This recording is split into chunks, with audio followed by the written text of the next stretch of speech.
you first start PvP in ESO, it's a little overwhelming because the tutorials can't give you all the information you need. A lot of it comes from experience, so this video is supposed to help bridge that gap so you are more effective more quickly. So it's going to cover terminology and then resources and spawning in a basic overview to give you more information than you would get from just a tutorial.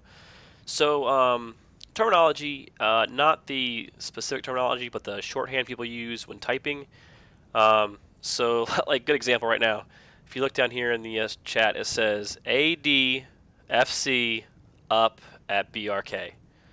Like, what does that mean? So if you're new, you're just like, I don't know what that means. So AD in this circumstance, I'm assuming it means the faction because we're on the yellow team. They're the AD. FC is a forward camp, which is a spawn point. So, okay, there should be a spawn point up. And then we'll look on the map, and then at, and that's the location, BRK. You think BRK is break, but BRK in this situation is a keep called Blue Road Keep. So there should be a forward camp up at the BRK.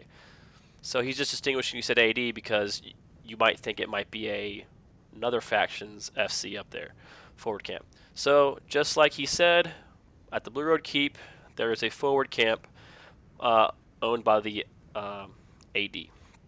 So some of that stuff can be confusing at first. So this is supposed to help you with these little bit of terminology issues. So, all right, here he says, we have BRK flagged LM side. So basically he's saying Blue Road Keep is flagged. Flagged means that it is flagged and no one can spawn there. We'll get into that later, but they can't spawn. They have to come from outside or whoever's already in there. Once they die, they have to come from somewhere else. And they said LM side. So there are resources, and the resources are the farm, the mine, and the lumber mill, which I'm guessing is under this icon because you can't see it. So he's saying they have flagged the Blue Road Keep on the lumber mill side, LM side. It's usually a lowercase m, so it looks like IM. You're like, I don't know what that says. But it's LM lumber mill. So that's where they're flagging. It's also, there's a convenient little engagement icon there. It tells you that there's a fight going on. But sometimes it's not there. It just looks like this, and you don't know how to get in. So you might come from the south, and where do I come in? You circle it all around. You can't find it. It's all on the other side. So little stuff like this is important to help you know where to go, what to do, what to look for. So other common abbreviations will be FD. That's a front door. So each keep's gonna have a front door for the actual walls, the outer walls, and then the keep itself. So it's pretty easy to distinguish what in what circumstance they're using the FD for that. But FD just means front door for whatever keep. Then each of the keeps are going to have shortened names. A lot of them are going to be easy, like this is fair, this is going to be row. They're really simple, Bryn, but a couple of them are difficult. So like BRK, it was kind of difficult at first because no one says keep, so you might say BR, but why would you say keep BRK? I was thinking of break, like break contact or something like that, but it's not. It was BRK, it was Blue Road Keep. So the only real difficult ones are, not really difficult, but Black Boot, it's not exactly transparent. It's BB, and then Blood Main will be BM.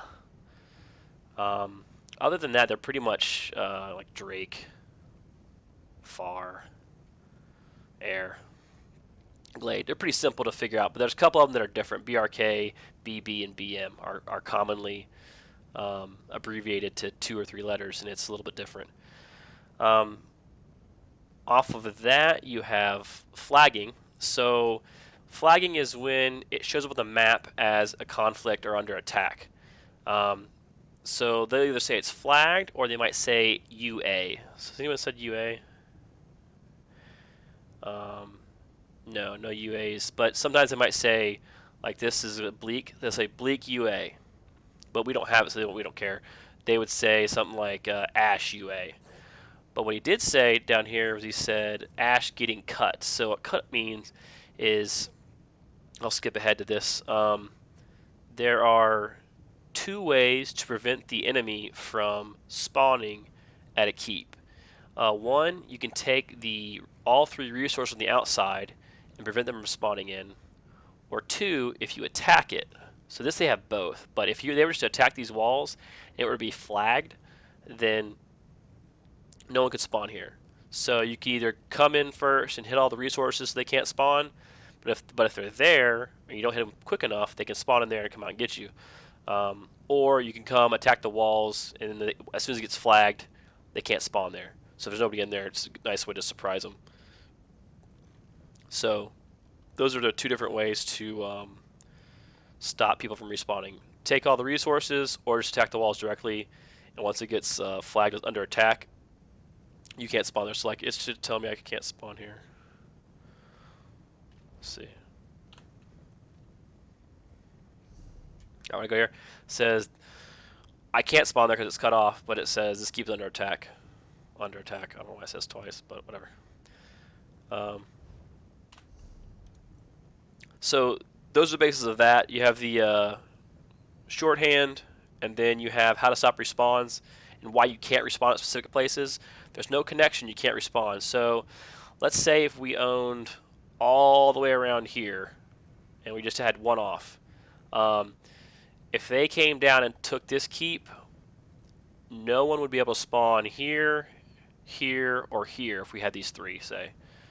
Or like these, say these down here. If they were to cut off nickel, then you wouldn't be able to spawn at Fort Ash if it wasn't already under attack and the resources were already taken down. So those are some things to consider as far as strategic moves. Also, I don't know if I said it, but resources will oftentimes be abbreviated to RSS. It's not a feed; it's the resources. Sort of sounds. So that's another abbreviation for you.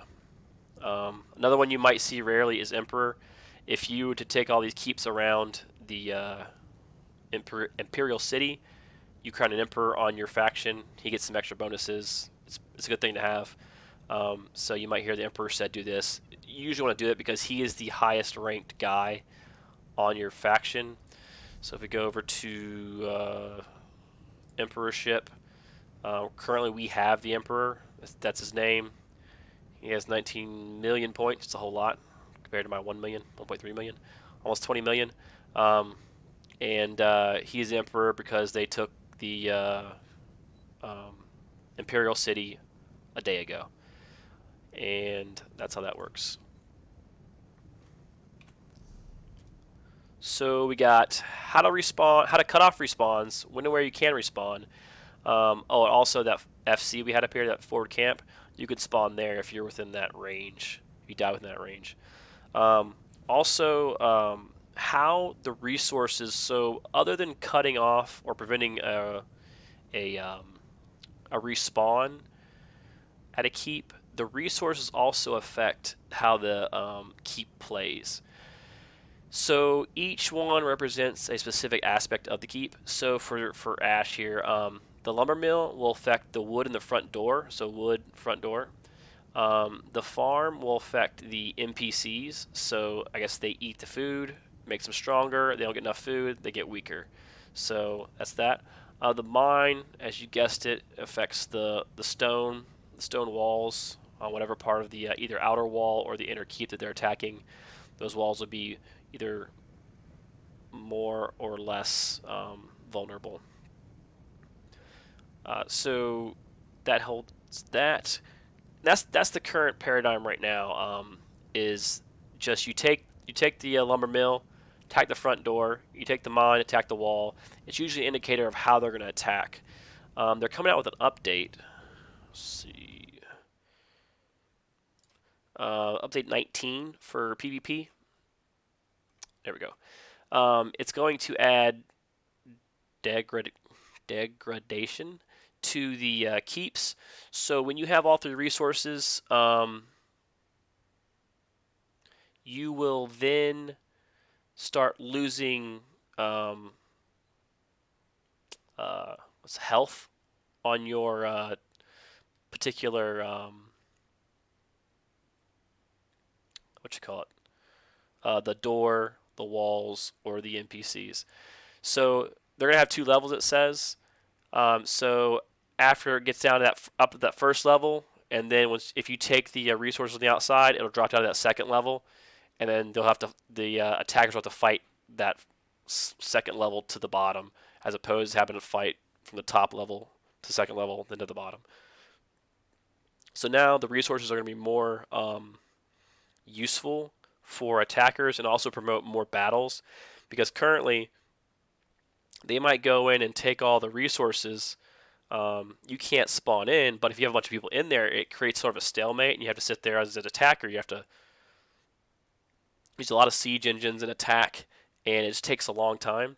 So they want you to sort of push out of the walls and create more conflict and more action, as opposed to sitting around a lot. And if you don't have a siege engine for whatever reason, you're kind of stuck. You either stay there and wait till the walls come down or the door comes down, or you go back, get something, and then come back and then set up. So this, I guess, is to make the game more dynamic, it seems.